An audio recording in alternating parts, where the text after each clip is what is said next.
Hey, it's Scrat here from a Squirrel Plays, and today we're going to be talking about EZD6, or if you're Canadian, I guess that would be EZD6. Anyway, I've brought this game up in more than a few comments saying how much I favor it over 5e, so I figured it was beyond time to sit down and make a proper video giving it a review. Now, before we get started, I would like to clear some things up. While I do think that EZD6 is far superior to D&D's 5th edition, as well as whatever they decide to roll out with oneD&D, that's not what this video is going to be about. It won't be me trying to convince you that EZD6 is better. That's entirely up to you to decide and nobody else, because what happens at your table is up to you and your group. And this is also where I'd like to poke fun at 5e and suggest that maybe it's better for your group because you enjoy playing as memes, but I will refrain.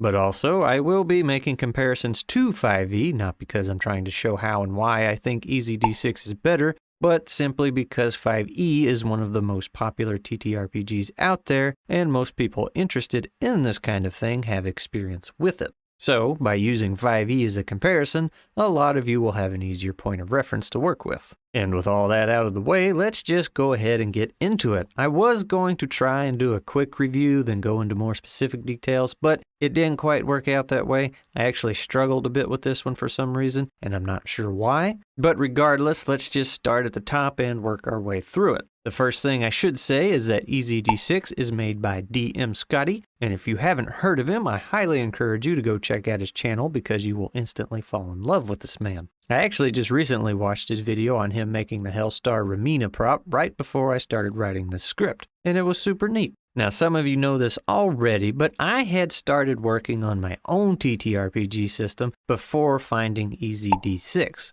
And the reason I was doing it was because I hated the insane amount of rules that 5e had. I hated all the stopping and looking things up, and how whenever I wanted to make something up on the fly, I was hit with a, well, actually. Luckily, before I put in too much work, Professor Dungeon Master over at DungeonCraft released a video review about something called EZD6. I watched the video and thought, well, hey, that sounds more or less exactly like what I was aiming for. And instead of me telling you all about my hopes and dreams of what I wanted to make in a TTRPG, I'm just going to read word for word what DM Scotty said in his own book because I think it sums up perfectly what I was going for.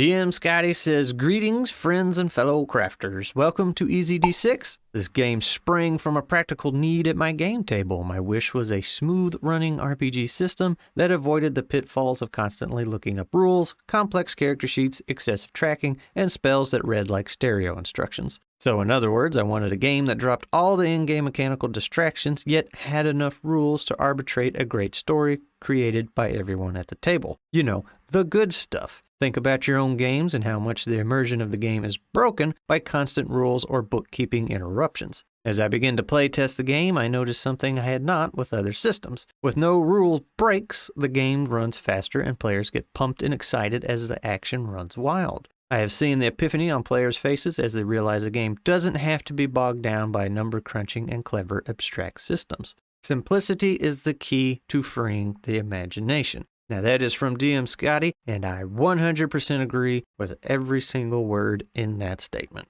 Me and DM Scotty are definitely on the same brainwave, and I was really happy to see this in his book because I was beginning to feel like the odd man out for what I wanted at the table. So naturally, I fell in love with the game immediately, and I hadn't even played it yet. But how does it actually stand up? Well, I think it holds its own just fine. I've seen some other reviewers say that they don't think it could shoulder a campaign, but I 100% disagree, as does Professor Dungeon Master. I think a campaign with EZD6 rule set would be fantastic.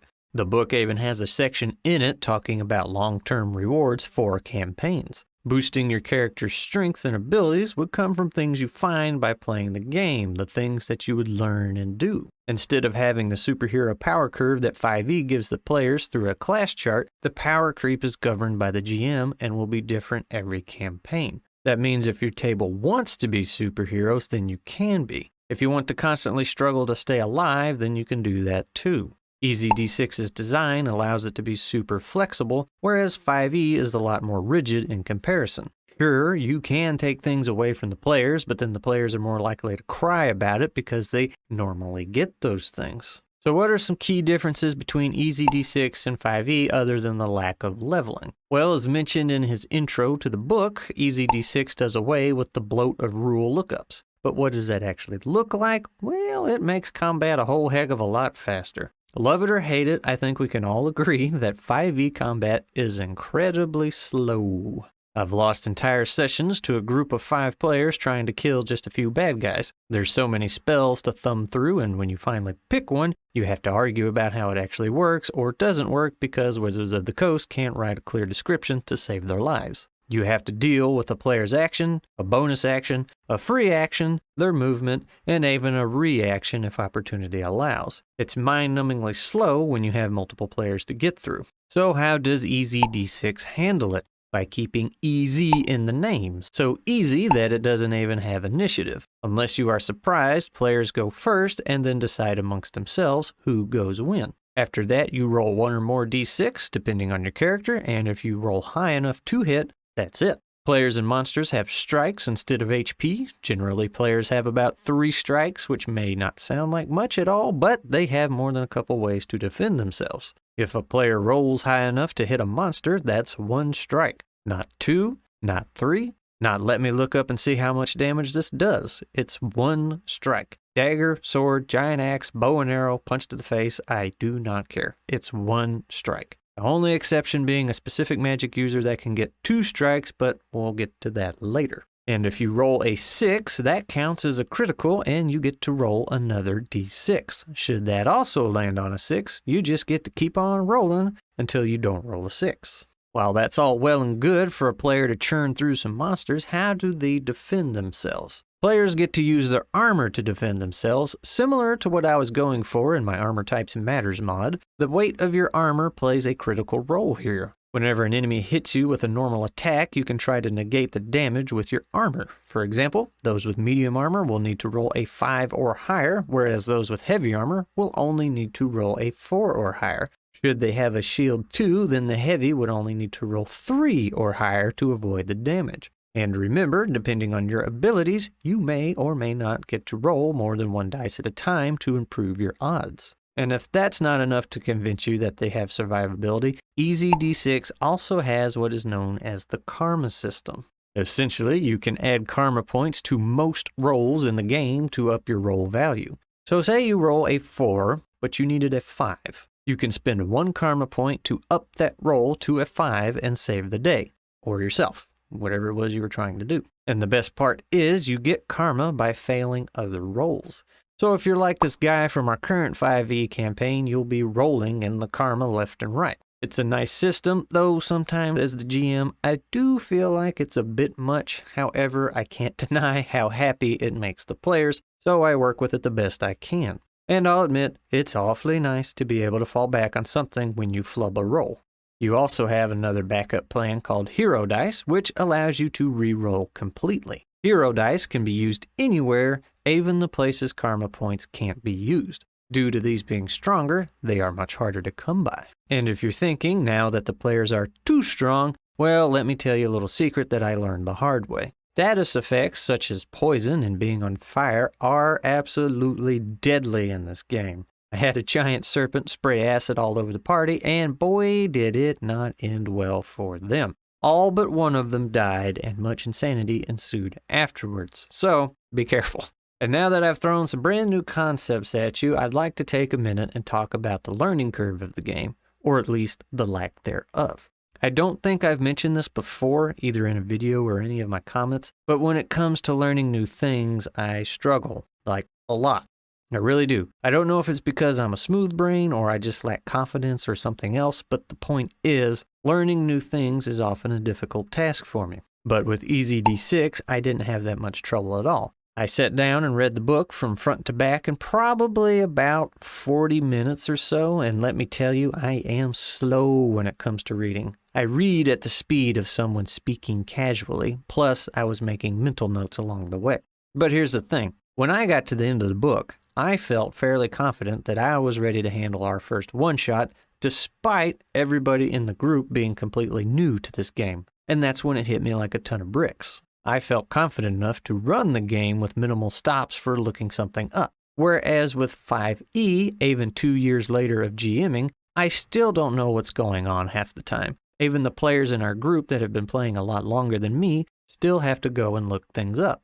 By the end of our first session, we were absolutely sailing through the game and rolling dice without stopping. And when we got to try another one-shot some weeks later, we just needed a brief refresher, and then we were right back at it. And then I wiped the party, but that's neither here nor there. The even better news is, if you're a player and not the GM, it's even quicker to learn. If you wanted to read the entire player section in full, it'd probably take about 10 or 15 minutes on average, unless you really look through in detail through all the abilities you can choose from. If you just wanted to make a character and go without reading anything, you can do so without any knowledge of the game in just a few short minutes and be on your way. GM Scotty even says this in the book. If you're being wrangled into learning and playing a new game and don't want to fiddle with all the rules, you can jump straight to the how to make your pusher and shover, which is what he calls the characters and the heroes in this game. From there, the GM that's making you play this game, or your other friends, can just explain it to you on the go. And after getting a few games under my belt, I'm pretty darn confident that one could easily learn this on the fly while at the table. It really is that simple. Or should I say, easy. Now earlier, I mentioned everything does 1 strike's worth of damage, save for a certain type of magic user. So you might be wondering just how magic works in this game. Well, the first thing you should know is that there is no spell slots. That's right, no spell slots to worry about and keep track of. You get unlimited use of your magic, as one should. However, magic is just that, it's magic. It's not as predictable as swords. That means sometimes things can go wrong, and no, that doesn't mean everybody's automatically a wild magic user. This isn't 5e, it actually works. If you want to use offensive magic, you'll pick the class, or hero path as EZD6 calls it, the Conjurer, and within the Conjurer, you'll choose a circle of magic. Now these get pretty wild, and you can really let your imagination run free. I'll spare you the details of each one, but I will give you the names and let you imagine what you will. As a Conjurer, you can pick from one of the following for your circle of magic: Arcane Bands, Blastmaster, Botanicalist, Elementalist, Illusionist, Necromancer, Seer, Shadow Weaver, or Shapeshifter. Which all sounds pretty awesome, right? And if you're wondering which one of these gets to do 2 strikes of damage for their attacks, well, you'll just have to play the game to find out. As for using the magic itself, you, as the player, will have to explain to the GM, or the rabble-rouser as EZD6 calls them, what you want to do. If you're the botanicalist, are you driving sharp vines through a creature? Are you trying to wrap around them and bind them? Are you trying to choke them? Maybe you're controlling a vine with massive thorns on it and using it as an animated weapon. Who knows? Go nuts. Enemies will roll their magic resistance to determine how well you need to perform your spell. The more enemies you try to hit at the same time, the harder it will be for you, as their magic resistance will increase per enemy. Once the resistance has been determined, the player can choose how much they want to charge their spell with a range of 1d6 to 3d6. But here's the kicker. Rolling a 1 in EZD6 is bad news. If you roll a 1 on any of the dice you charge your magic with, that spell is a failure, and karma points cannot be used on magic abilities. So charging your spell higher and rolling more dice increase your chance of a higher roll. It also increases your chance of getting that dreaded 1. There are some other options I won't go into, including something called spell burn, but again, not trying to give away all the details of the game.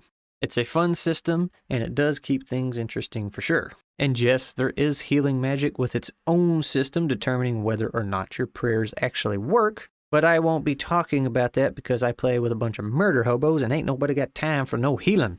So in other words, I don't have any experience with it. And really, I think that's about as far as I'm going to get into it. I really struggled writing this one out because every time I started, all I ended up doing was talking about the details of the game and how things work. At first, I was worried I was giving away too much detail about the game's mechanics, so I actually reached out to DM Scotty and said, hey, what's too much? What should or shouldn't I do? And he basically just said, go nuts. So that was cool. But even then, I wanted to refrain from just teaching you how the game works and instead try to tell you what it's like. Hopefully I did that. EZD6 makes 5e look like rocket surgery. It's super simple, extremely approachable, and I really think it'd be a great way to introduce people to TTRPGs. I really wish it had been my first TTRPG experience instead of 5e. But that's not to say it's only good for a stepping stone or for beginners. As I mentioned earlier in the video, I have full faith that it can shoulder a campaign, and when we finish our 5e campaign,